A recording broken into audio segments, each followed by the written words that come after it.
ගරු කතානායකතුමනි වත්මන් රජය විසින් යෝජිත 22 වෙනි ආණ්ඩුක්‍රම ව්‍යවස්ථා සංශෝධනය මගින් විනිසුරුවන්ගේ විශ්‍රාම වයස් සීමාව ඉහළ නැංවීම සම්බන්ධයෙන් දේශීය හා ජාත්‍යන්තර පාර්ශ්ව ගණනාවක් කනස්සල්ල පළ කර තිබෙනවා. ත්‍රිනිකායික මහානායක මාහිමිපාණන් වහන්සේලා ශ්‍රී ලංකා නීතිඥ සංගමය එක්සත් ජාතීන්ගේ විශේෂ දූත නිලධාරිනිය සහ ජාත්‍යන්තර නීති ආයතන ඒ අතර වෙනවා. මෙම පාර්ශ්වයන් මතු කර ඇති කරුණු සම්බන්ධයෙන් රජයේ ස්ථාවරය පැහැදිලි කර ගැනීමට අපි ප්‍රශ්න කිහිපයක් ඉදිරිපත් කරනවා. ඇත්ත වශයෙන්ම අපේ මතය ගරු අධිකරණ ඇමතුමනි මේ ගෙනෙන වෙනස්කම් ව්‍යවස්ථා සංශෝධන අධිකරණයේ නිදහසටත් ස්වාධීනත්වයටත් ප්‍රජාතන්ත්‍රවාදයටත් මරු පහරක් ඔබතුමාට මතක ඇති හරියට මද වගේ දවසක අවුරුදු 39කට පෙර මේ පාර්ලිමේන්තුව ඇතුලේ බෝම්බ ගැහුවා. ග්‍රනේඩ් ගැහුවා. ඒක මේ ප්‍රජාතන්ත්‍රවාදයේ විනාශ කිරීම සඳහා. දැන් අද මම දකිනවා මේ න්‍යාය පත්‍රයේ තියෙනවා මේ 22 වෙනි සංශෝධනය දැන් ඉදිරිපත් කරනවා කියලා. ඒකත් ඉතින් ප්‍රජාතන්ත්‍රවාදයට විරෝධ කාල බෝම්බයක්. ඒකත් මම කියමින් මම මේ ප්‍රශ්න ටික අහන්න කැමතියි.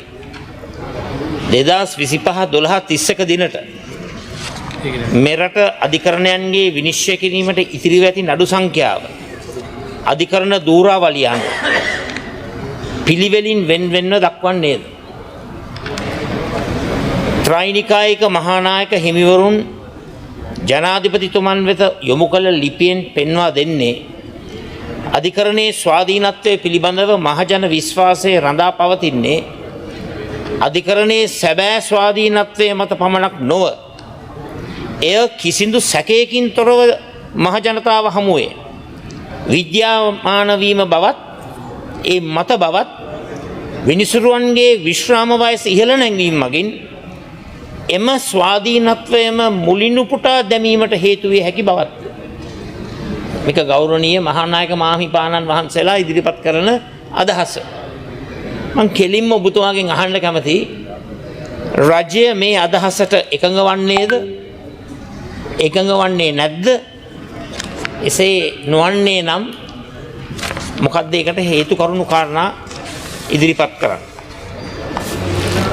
එක්සත් ජාතීන්ගේ විනිසුරුවන්ගේ ස්වාධීනත්වය පිළිබඳව විශේෂ දූත නිලධාරිනිය පෙන්වා දෙන්නේ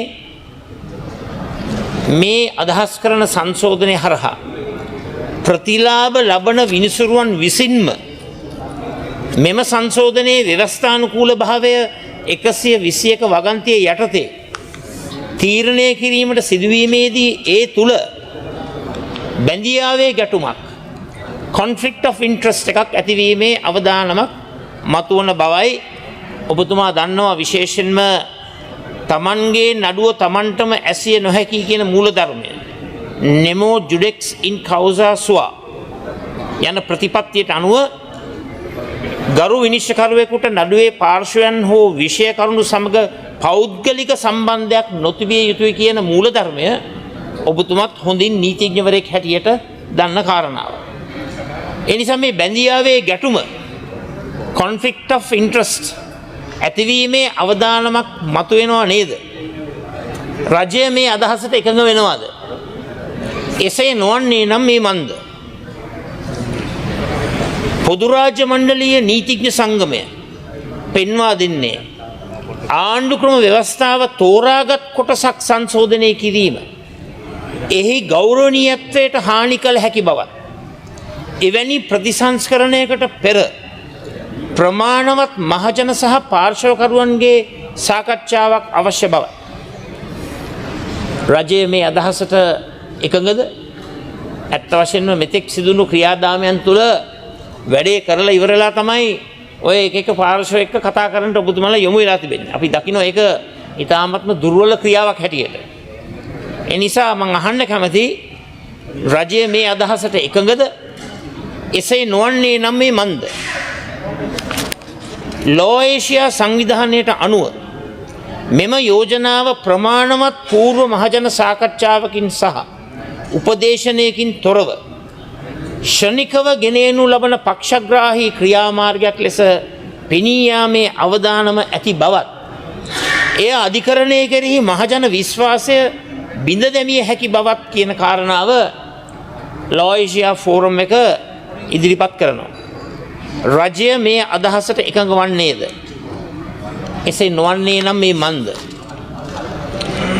ශ්‍රී ලංකා නීතිඥ සංගමය පෙන්වා දෙන්නේ ශ්‍රේෂ්ඨාධිකරණය විසින්ම 2022 SC SD 64/71-2022 විශේෂ තීරණයේදී දැනට සේවයෙන් යුතු විනිසුරුවන්ගේ විශ්‍රාම වයස වෙනස් කිරීමට අදාළ ඕනෑම ආණ්ඩුක්‍රම ව්‍යවස්ථා සංශෝධනයක් අධිකරණ ස්වාධීනත්වයට බලපාන අතර ජනතාවගේ ජනමත විචාරණයක් අවශ්‍ය බව නියම කරන තුන්වෙනි ව්‍යවස්ථාව උල්ලංඝනය කරනු ඇති බවත්ය ඔබතුමාට මම ඊට පෙරත් ඉදිරිපත් කරා.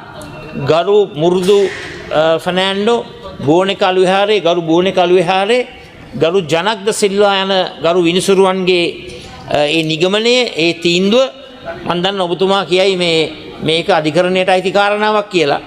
නමුත් 83/3/4 කියන ආණ්ඩුක්‍රම ව්‍යවස්ථාවේ ව්‍යවස්ථාවන් එකට කියවලා ඇත්ත වශයෙන්ම මේ කරන්නටම ඔබතුමාලා බලහත්කාරයෙන් කටයුතු කරනවා නම් ජනමත විචාරණයක් අවශ්‍යයි නේද කියන එක ගැන මම ඔබතුමාගෙන් ප්‍රශ්න කරන්න කැමතියි. ඒ අදහසට ඔබ එකඟ වෙනවද? එසේ නොවන්නේ නම් මේ මන්ද? ප්‍රංශයේ ජාතික නීතිඥ කවුන්සිලය CNB විසින් 2026 ජූලි 3 වන දින සම්මත කළ යෝජනාව මගින් ශ්‍රී ලංකාවේ සහ ප්‍රංශය අතර නීතිය හා අධිකරණ ක්ෂේත්‍රයේ වර්ධනය වෙමින් පවතින ද්විපාර්ශ්වික වෘත්තීය සහයෝගීතාවයන්ට විශේෂයෙන් නීතිඥ සංගම් අතර යෝජිත අවබෝධතා ගිවිසුම් වැනි වැඩසටහන් වලටද බලපෑම් ඇති කළ හැකි බව පෙන්වා දී තිබෙනවා.